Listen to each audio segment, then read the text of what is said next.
They've only learned one specific channel, and it gives them a very siloed, narrow view of how everything operates. Whereas I would like to think that we can tie the pieces more integrated into the actual business outcomes because we understand those other functions. Yeah, I don't know. Honestly, I think within like 18 months to 2 years, I think we're going to see some serious agents doing a lot of the actioning work, perhaps. But yeah, from a strategy perspective, from a creative perspective, I think still a lot of human in the loop.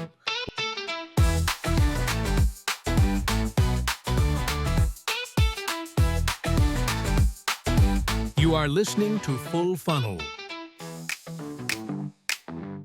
Hey, Full Funnel crew, welcome back. I'm Rohit, your resident measurement nerd and your guide to AI first marketing. Today, we're shifting focus from talking about acquisition marketing and strategies to the other very important growth engine that is retention marketing. My guest is a rock star in this space, Adam Kitchen, the founder and CEO of Magnet Monster, top Klaviyo elite retention agency. He's worked with hundreds of e-commerce brands to essentially turn email and SMS into a profit center. Adam, great to have you here. Quick intro before we get tactical. Tell us a little bit about yourself and your background and what got you to this point today. Thank you for the kind words. I'm humbled by your introduction. So, very quick background. I've been working in e-commerce since I was 17 years old. So, obviously, a lot has changed from everything being custom coded to the ground up to the point where it's very Shopify centric dominated now. And my background was in direct response copywriting, mainly in the supplement industry.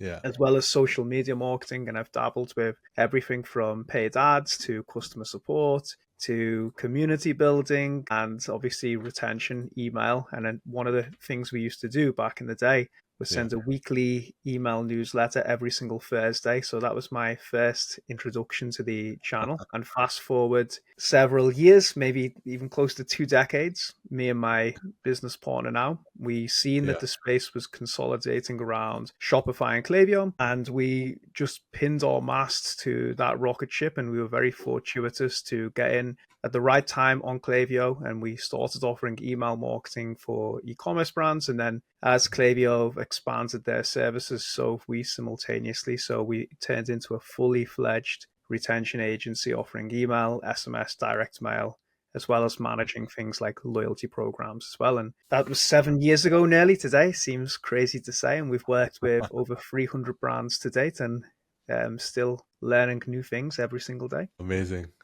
What a journey, eh? The time just flies by. I didn't know you started as a copywriter. So you basically turned copywriter to founder to essentially building this agency, Magnet Monster, into essentially a retention powerhouse. What was that core moment, like that aha moment which made you go like all in on this, right? And why did you decide to focus on like D2C and e-commerce? I think we've been fortuitous with a few things. Obviously, as the cost of acquisition has continuously gone up, even though email's always been a proven channel, I think it's just been more and more important to squeeze as much incremental revenue from your existing customer database. And it's just a growing issue for all brands, you will know, because you deal with them on a daily basis as well. So there's been a natural increase in demand for a channel which people always understood in the first place, and it's just grew in terms of importance. In terms of me going all in on it, that was just the channel I was most familiar with as a function, so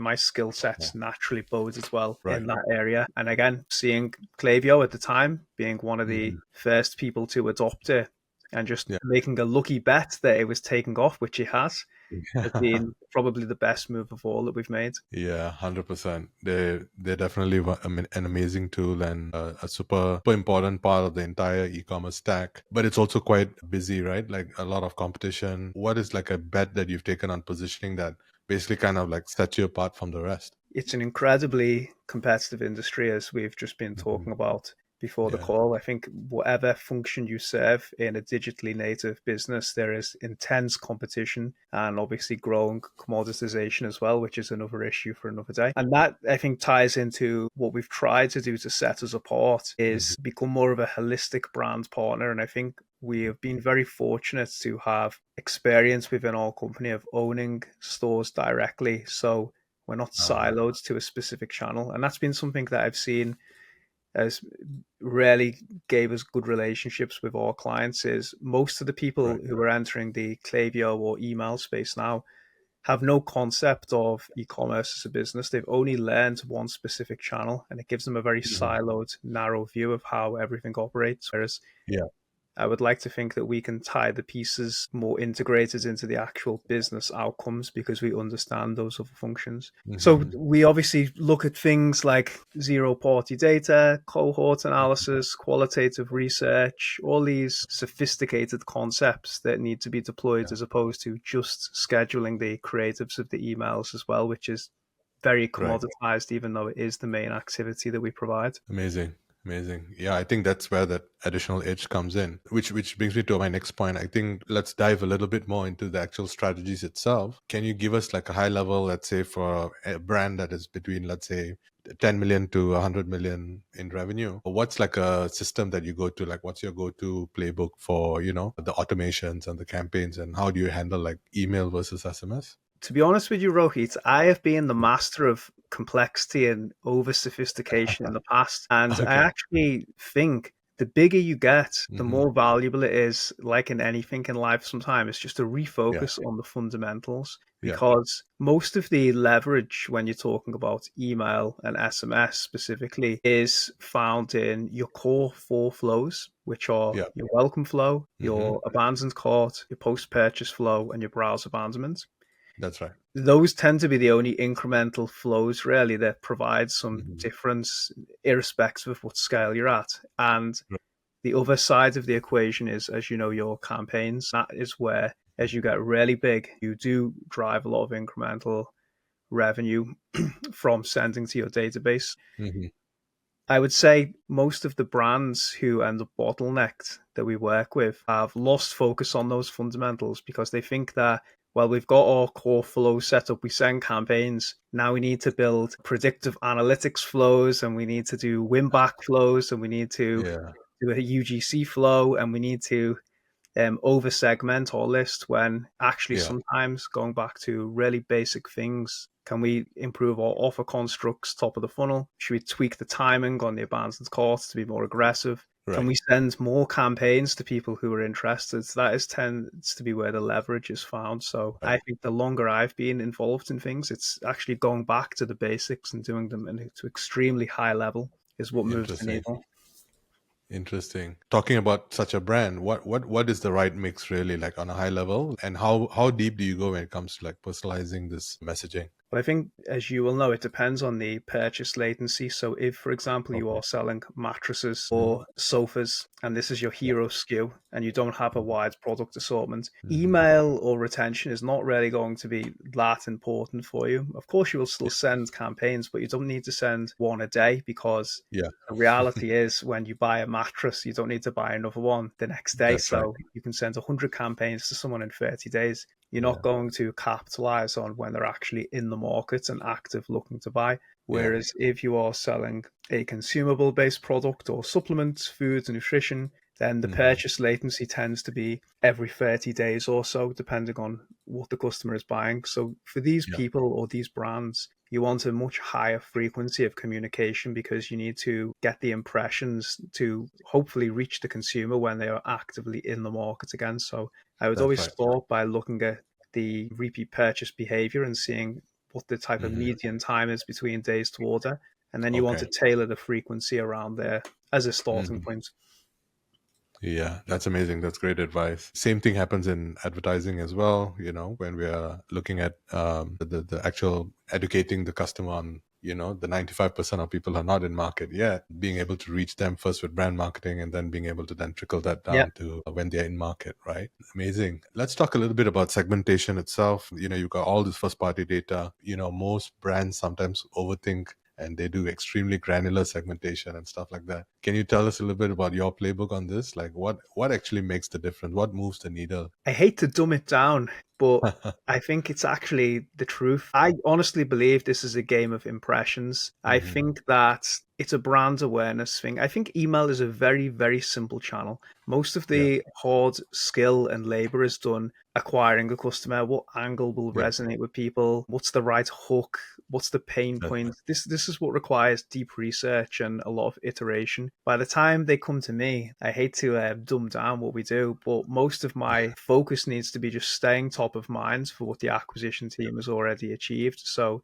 that generally boils down to just making sure a consistent cadence of communication is going out. So when it comes to segmentation, well, I think you can become extremely granular and try and overcomplicate it. For example, you can say this person bought a fat loss product and Mhm.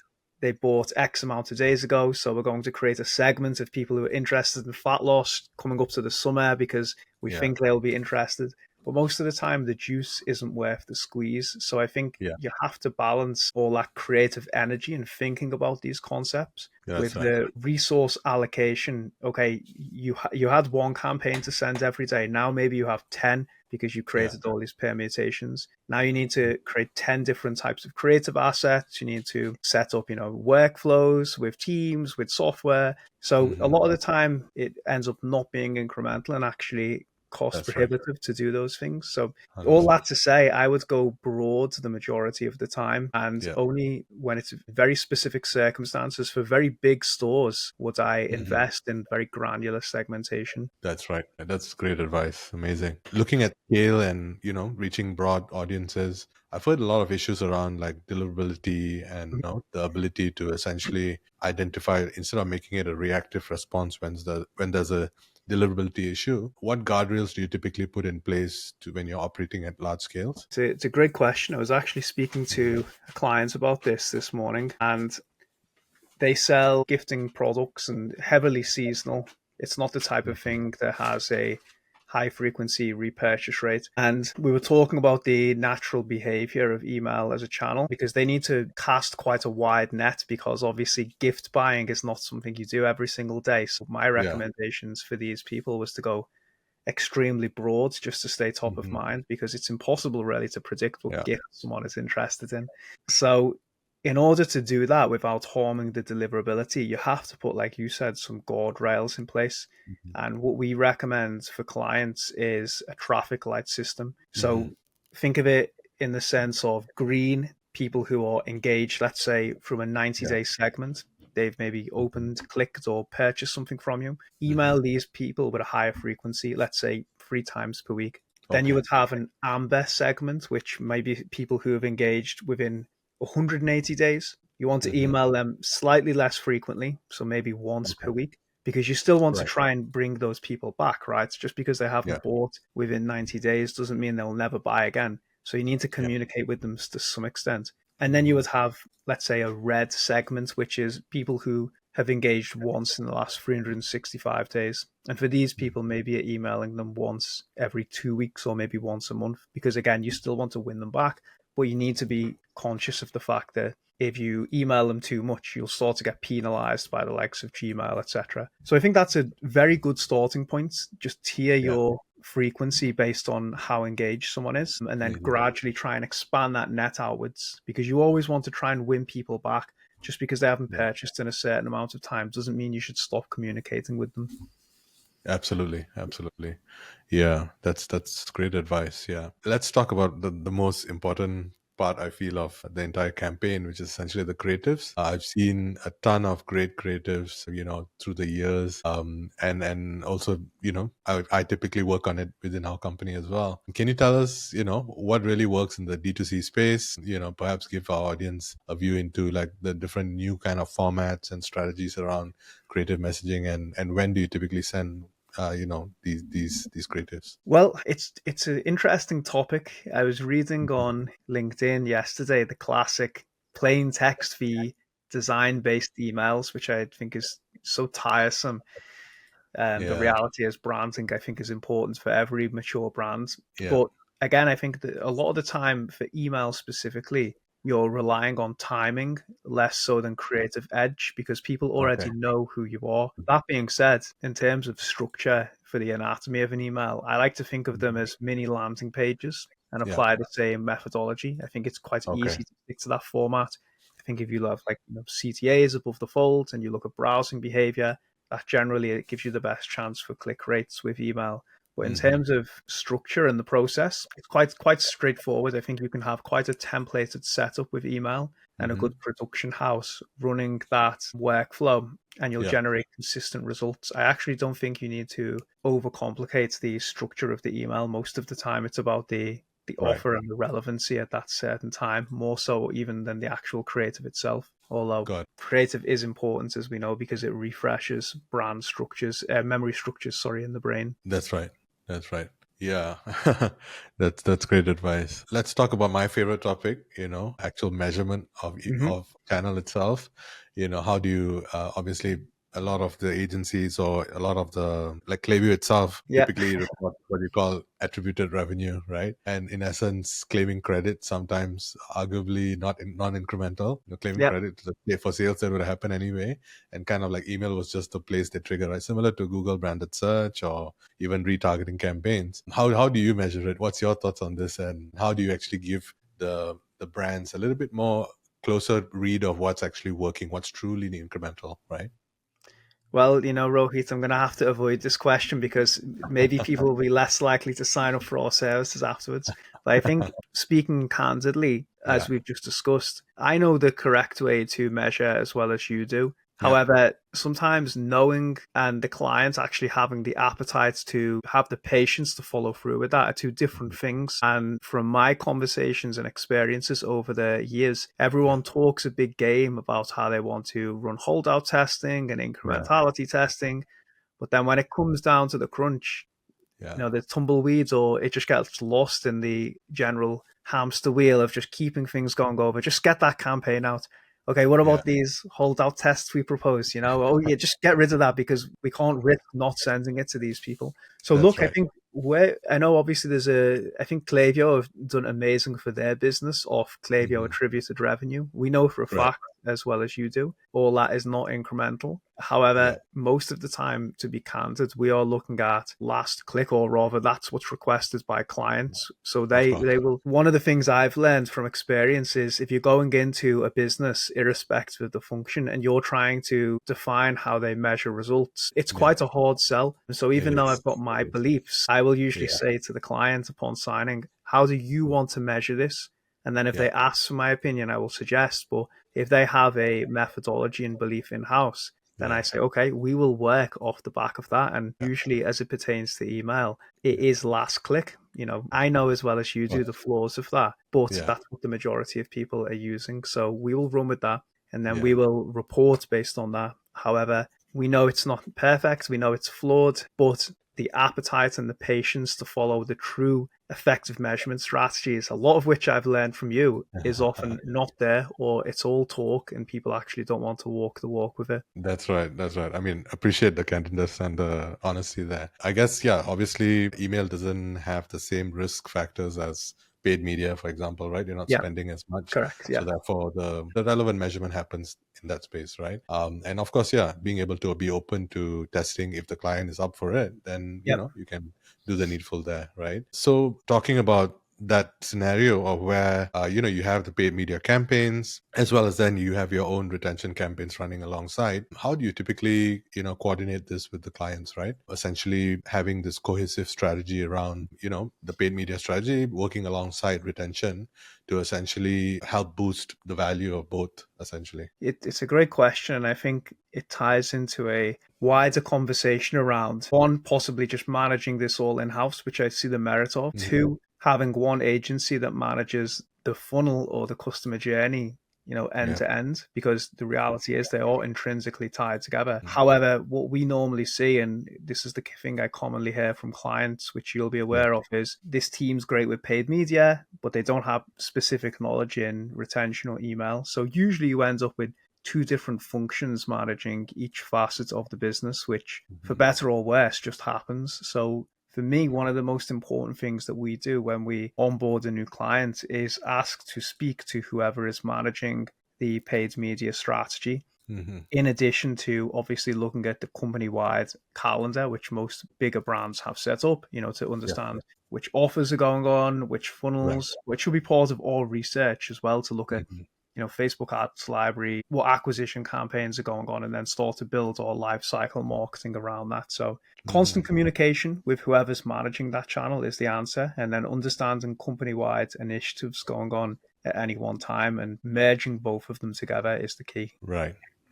Amazing. That's great advice. Let's give our audience a little bit of something to take away. Perhaps you can, if you have like a short-term plan on some strategies that you can share with them.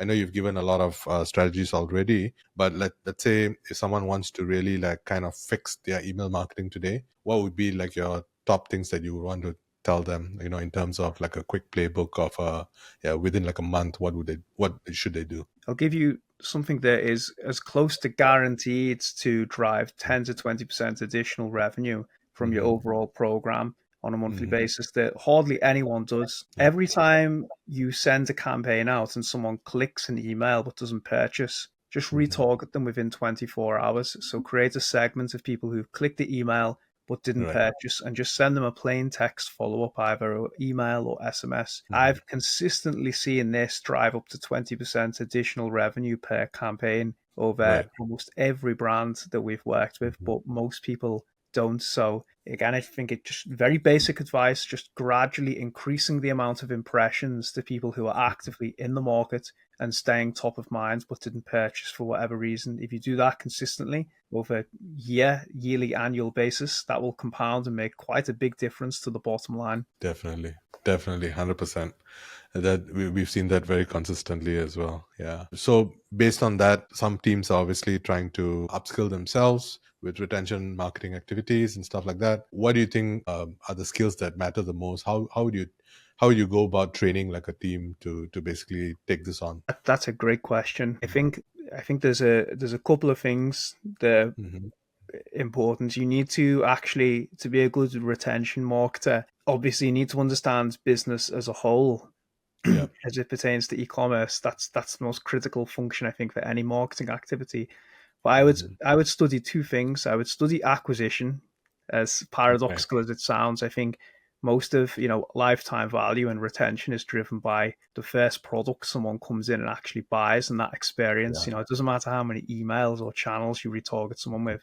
If they're not brought in the correct way, then most of the efforts count for little. And the second thing is study customer service and qualitative insights on why people buy, the front end experience of interacting with the brand, and then start to tailor your life cycle marketing around those reasons and those touch points. They're critical. And then obviously I think applying analytics like cohort analysis and understanding buying behavior by median purchase life cycles, etc., like that's going to be important. But it's quite a simple channel. Like if you're looking for what actually drive results, hate to dumb it down, but it is just staying top of mind based on when people are likely to buy. And that's quite a commoditized, easy thing to offer if you have a good production mechanism in house to drive out those creatives that can be systemized. 100%. What's your thoughts on where does AI currently fit into this whole thing? As you know, it's taking the world by storm. Every part of marketing is being disrupted with AI. How do you see that essentially helping the whole email space at this point? Is it something that you use currently? Absolutely. I think we're trying to be ahead of the curve and implement it from everything from ideation to creatives to reporting. Mainly it's used as a time-saving mechanism at the moment, but I think you will know a lot more than me. It ties into a lot of the things that we've talked about today of, should I personalize? How granular should I just go? Is the juice worth the squeeze? That will all be done on a one-to-one basis natively out of the box. It won't be theorizing. It will just be send this email to this person at this time because this was what is most likely to convert them based on all the data that's flowing through the servers. So that will obviously question what's the actual strategy that we provide. Who knows? Cross cross that bridge when the day comes to it. I think everyone's dealing with That's those right. challenges. It will deal with those, but I think it's an Yeah. inevitability that we're looking at one-to-one communication, super personalized, super relevant and contextual, and less guesswork, which is currently what a lot of all marketing functions derived from, guessing what will resonate most with the customer. Yeah. Yeah. Absolutely. I think, like you mentioned, I think we all are wondering when this whole thing is kind of like going to be like fully agentified, for example, right? What's your guess on it, like in terms of timelines? I I think mean, a I want year, to ask you what 2 you think. When should I start looking for a new career? years. What's your I, thoughts on it? yeah, I don't know. I don't know. Honestly, I think within like 18 months to 2 years, I think we're going to see some serious agents doing a lot of the actioning work, perhaps. But yeah, from a strategy perspective, from a creative perspective, I think still a lot of human in the loop workflows will be there. But yeah, there's only one way to find out. But like you said, the dream is to make it extremely personalized and stuff Yeah, like that. But like you said, the juice isn't worth the squeeze when it comes to humans putting in the resources to do that. But perhaps agents can be doing that, right, in the future, yeah. where you really have one agent per customer and they are constantly communicating with them in the most optimal way, potentially. Yeah, that's interesting. What do you think, Rohit? If that is the future and it's inevitable in the next 2 years, what's the Yeah. value, or where can we actually fit into that system and still provide value? I guess it's still the strategy, right? In terms of like understanding the business context, because the agents may not know certain things about the business, right? So putting together the end-to-end marketing lifecycle and being able to identify where does which strategy need to come into play, as well as along with that, the creatives and all of the other things that reach people on a human level, that I think is still going to be potentially driven by a human in the loop, right? So you're essentially reviewing and approving certain Hmm. processes along the life cycle, and then letting the agents take all the nitty gritty, time consuming work, right? But It's yeah, only one way to find out. fascinating. It's fascinating to hear that. I think his name's Brian McDonald on LinkedIn. Okay. I think he's manages a subscription brand for a food company. Anyway, the point being ties into what you just said. They have a very high value LTV customer who paused their subscriptions, and Mhm. they called the customer up to ask them Yeah. why they'd paused the subscription. And apparently their freezer had broke, so they weren't able to order any more food. So Yeah. they sent the customer a new freezer. Oh wow. And I think when I That's consider amazing. in the context of what we do, at least life Yeah. cycle marketing, of Yeah. course, we're not going to start sending everyone new freezers, but that's something that I think is very hard to replace. Like you said, that human led interaction and authenticity. So, how Right. to hedge a bet on that type of role within a marketing function, I think is going to be critical, because a lot of the other things, Absolutely. like you said, can be automated, but that human authentic element of doing Yeah. the right thing, or spontaneous, adventurous things that surprise and Yeah. delight the customer, I think that will still remain human for some time to come. Yeah. Yeah. Definitely. I guess time will tell. Yeah, Awesome. Let's move into the lightning round. Just quick, short answers on some simple questions. What's a KPI you check before coffee? great question. I think, just on a very high level, lifetime Yeah. volume, What's a most overrated retention metric today? repurchase rate, Hey, even though there what's your is favorite? obviously Yeah. a strong correlation to high LTV. But I think as a standalone, looking at it on its own, it doesn't Hmm. serve much. Right. Right. What's your favorite go-to fix when you see that a strategy has kind of plateaued? Deliverability, number one, Mhm. because if you don't have the infrastructure in place to make sure the recipients receive the messages, then the strategy counts for nothing. And Indeed. then you're looking at quality of audience, because email should be a very predictable channel. And if it's not, then it says you're not acquiring the right type of customers. Awesome. And what's an AI tool is your favorite tool that you use today every day? What would you say, Andy? Gemini. Gemini. We're all in on Gemini. Nice, nice. Same here. I'm a multi-app user. And just one quick takeaway for the brands that you want to reach today in terms of speaking to your audience. What's a quick win for them for retention marketing? Retarget people who clicked the email but didn't purchase. Consistently Awesome, drives incremental revenue. awesome, awesome.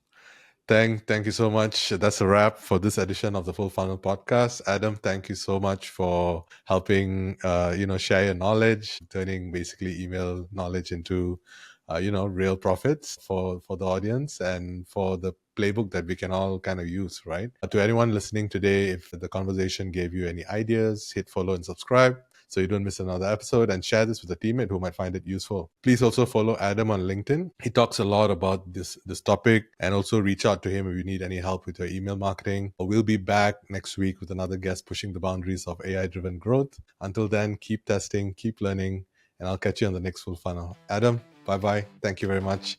Thank you for having me.